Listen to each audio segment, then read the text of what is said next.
Good evening. Today we're going to learn about maps, how to talk about them, and how to use them to get from where you are to where you want to be.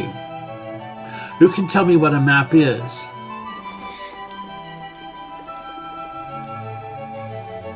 Hermione. A map is a scaled drawing of a part of the Earth. That's right, Hermione. A map is a scaled drawing of a part of the Earth. A map of a city shows me how the streets lie in relation to each other, so I can figure out how to walk or drive from one place to another. A good map will also show me how to use public transportation to get around in the city. The easy way to understand what a map is. Start with a satellite photograph of downtown Austin.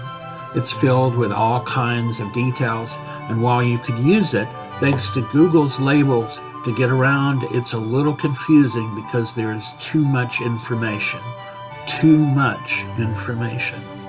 But if I draw just what I need for navigation and make a simple diagram with only what I need to know, then what I have is a map.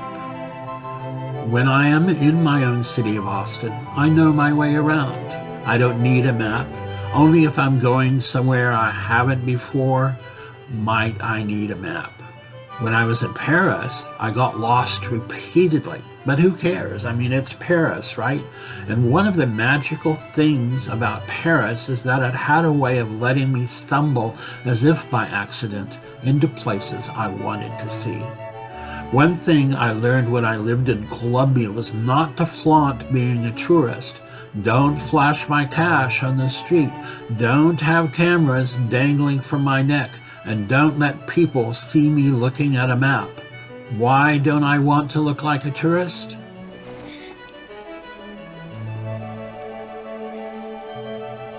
Hermione. Because it's saying rob me please.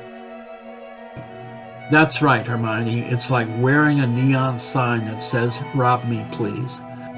So even in Paris, which is relatively safe compared to Colombia, I ducked into coffee shops and poured over my map while they poured my coffee.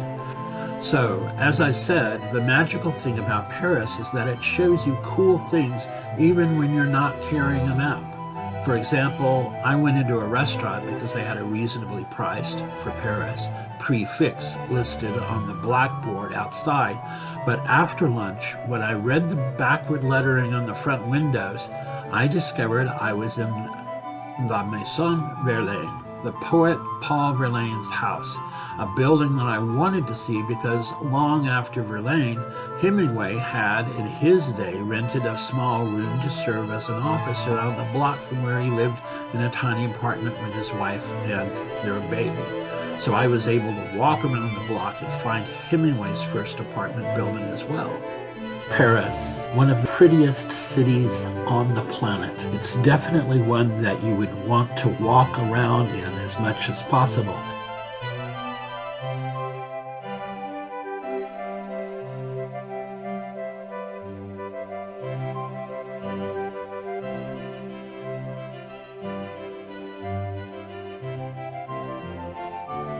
Here is a view to the south toward Montparnasse. The tall black building is the Montparnasse Tower. I stayed in a hotel just a few blocks from there. You can see the complexity of the streets and all those buildings. And that, my friends, is why you need a map and you need to know how to use it. Mapmakers invented a special star to show the relationship between the map and the real world. The star has mostly been tucked away in the corner of maps. More and more it is disappearing altogether and being replaced by a simple arrow or just the convention that north is at the top of the map. Once upon a time, hikers, soldiers, sailors, and pirates used compasses to orient themselves. Now GPS has replaced compasses and maps and revolutionized navigation. In a strange city with a map, or in a city we just know well, we can orient ourselves from our immediate surroundings, but it's necessary to understand the relationship between the four directions and the orientation of our bodies. When I face north, west is to my left, east is to my right, and south is behind me. When I face west, south is to my left, north is to my right, and east is behind me. When I face south, east is to my left, west is to my right, and north is behind me. When I face east, north is to my left, south is to my right, and west is behind me. So when I came out of La Maison de Verlaine, I knew where I was on the map because I'd looked it up. So I could put in front of La Maison on the map a little red dot and then a little red arrow to show which way I'm facing.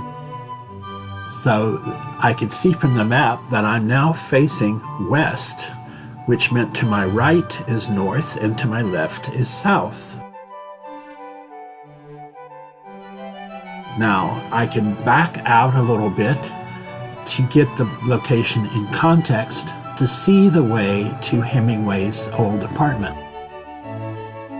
Now let's use Google Maps to get around. First we enter either our origin or destination. In my case, I have the origin, and then I adjust the map to get in a little closer. And I position it just so that we can see our route. Then I push the directions button. Entered in that I'm starting out at La Maison de Verlaine and I'm going to 74 Rue des Cardinals Les Moines. I have several options available that I can look at up here. I could drive if I'm lazy, or take the bus, or even take an Uber. But obviously for a destination so close, walking makes the best sense, especially in a beautiful city like Paris.